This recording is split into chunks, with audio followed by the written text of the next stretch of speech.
go check out Life After Life Productions' new video on the realities of the paranormal on YouTube. I can't remember the full title.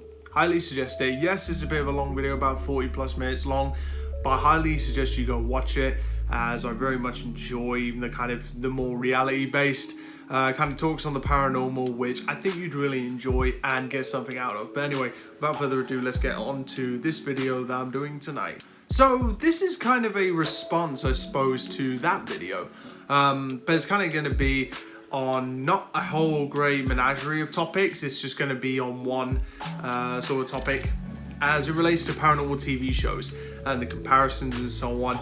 I don't watch paranormal TV shows. I used to, don't get me wrong, when I first when I didn't do this and I was just interested in it, of course I watched it and considered it to be the gospel truth and so on.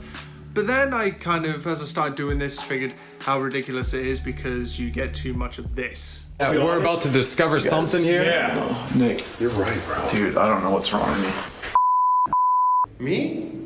Yeah, said you! Get in here! Stop! With the realities of real paranormal spirit communication, nothing like it is in the films, as I've already done a video on that. It's nothing like it is in the films, it's nothing like it is on TV. The realities of the paranormal is that you'll have some people like Cody ITC, you got the Huff Paranormals, you've got this new guy with the frosted tips and the beard who says he's talking with Jesus and talking so matter of fact he's not. Anyway, that's another video entirely, which I am definitely gonna do, but you know, when saying that, you know, it's got this high production value and the paranormal scary is action-packed, it's basically like a small horror movie in a way. But really, as you've seen like on this channel, if you've watched any of these sessions, any of these videos, it's not a great high production value. I mean, for God's sake, I'm filming this on my iPhone 8 Plus, as most of the videos over the last 2 years have been on my iPhone 8 Plus. So yeah, I don't have a camera, I don't have fancy equipment. That's a freaking lightsaber in the background. But anyway, I rest my case. But when it comes to paranormal TV shows, I don't watch them just because they have too much of the stereotypical scariness. And what I mean by that is, you know, their whole shtick, their whole gimmick. Think of it like a wrestling gimmick. You know, you have The Undertaker, Mark Calloway, who his whole gimmick over the last 30 years has been the dead man and so on. Even though, you know with the ins and outs of wrestling and so on, kayfabe, all that kind of stuff. If you don't know what kayfabe means, look it up if you're not a wrestling fan. But he's been playing that character for so long, but he's just a regular guy. But that's his gimmick, as that's what draws.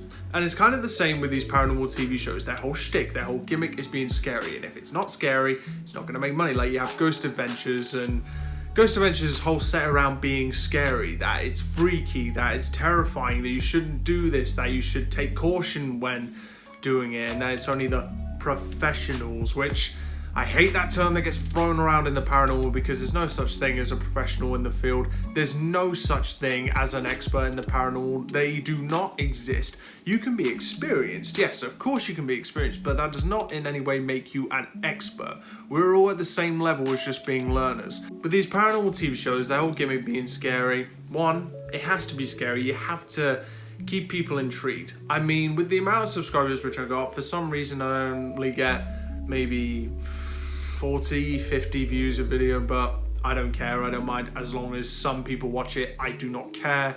I don't really care for subscribers, views. Where a view is a view, I don't care. If it makes somebody, if it helps somebody to talk, if it opens somebody's mind, then that's a job well done. I don't care like how many people view it.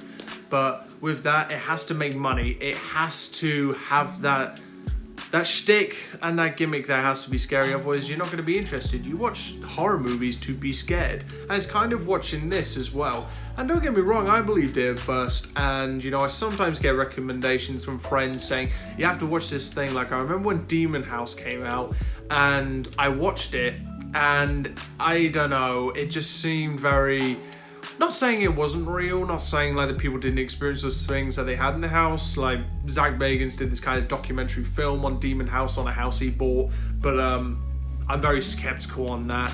And with Zach Bagans, I think even if you Google, I think it's on IMDb, even if you Google Ghost Adventures, they are said to be cast members on the show. But then again, if that's the way they do it, I don't know.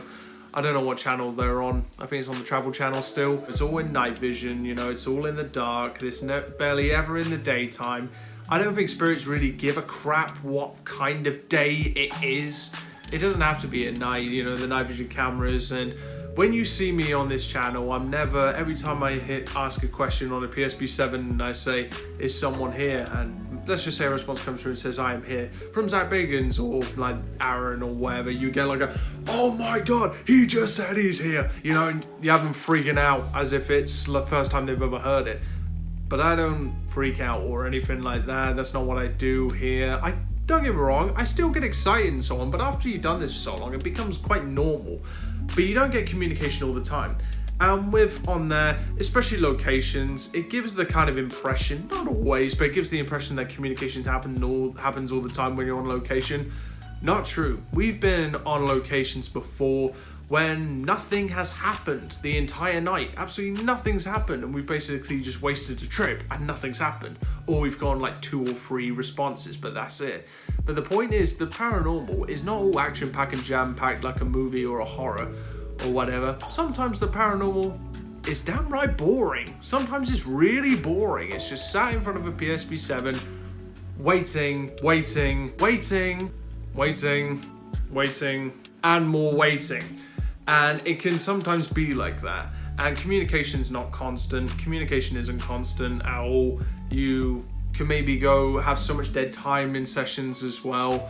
But with these TV shows and everything, when, especially like the whole Zach Bagans Haunted Museum and everything, where I'm convinced he's just acting possessed. I don't believe that at all. Not saying possession doesn't happen, but considering Zach gets possessed in nearly every single episode of Ghost Adventures, I fully believe it's all for the drama. And, you know, it has to be dramatic, Ghost Adventures. It has to be dramatic. I'm not just picking on that Ghost Adventures, I'm picking on all the other ones as well.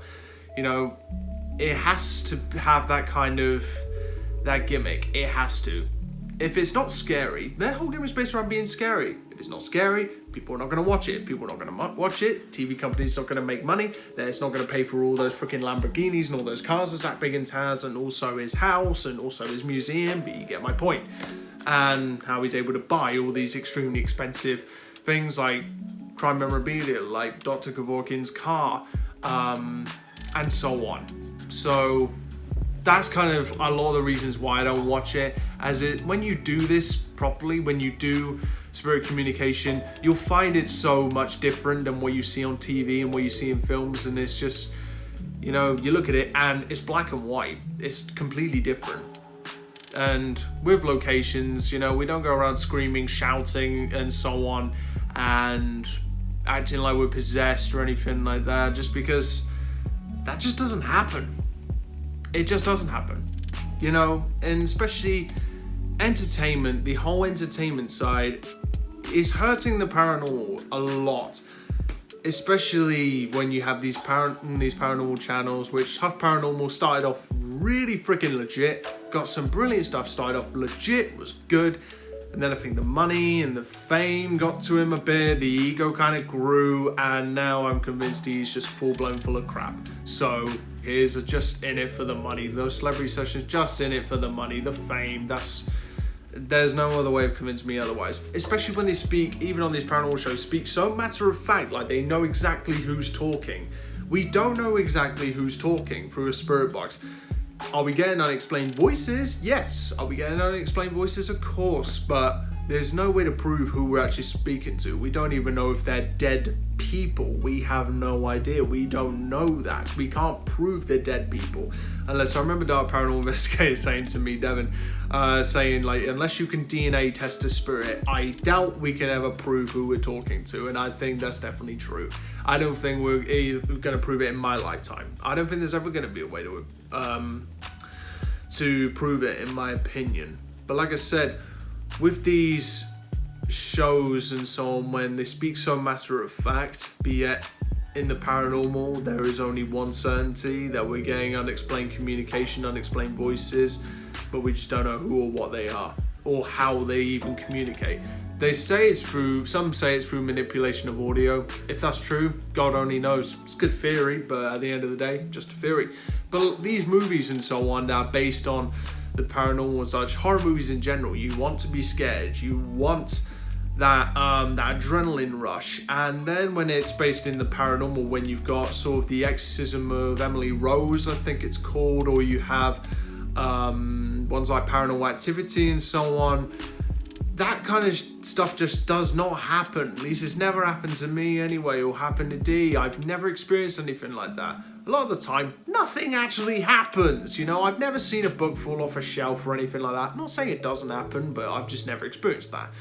But it just gives this impression of the paranormal that people watch these, they come to maybe my channel or they come to some other channel and they realize it's nothing like it is in the films, nothing like it is on TV, and they see it for what it really is.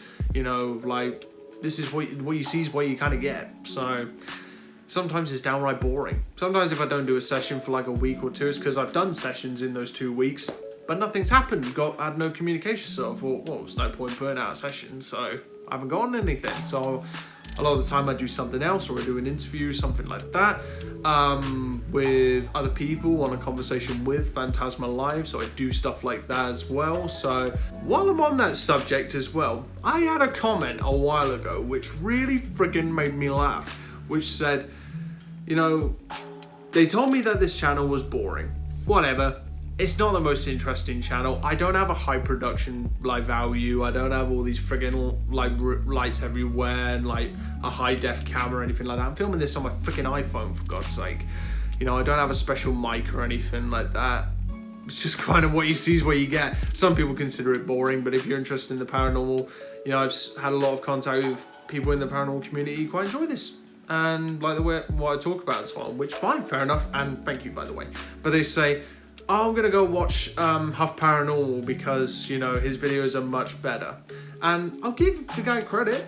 He's got good production value, knows how to shoot his videos. I'll give him that. But he's not legit in my opinion.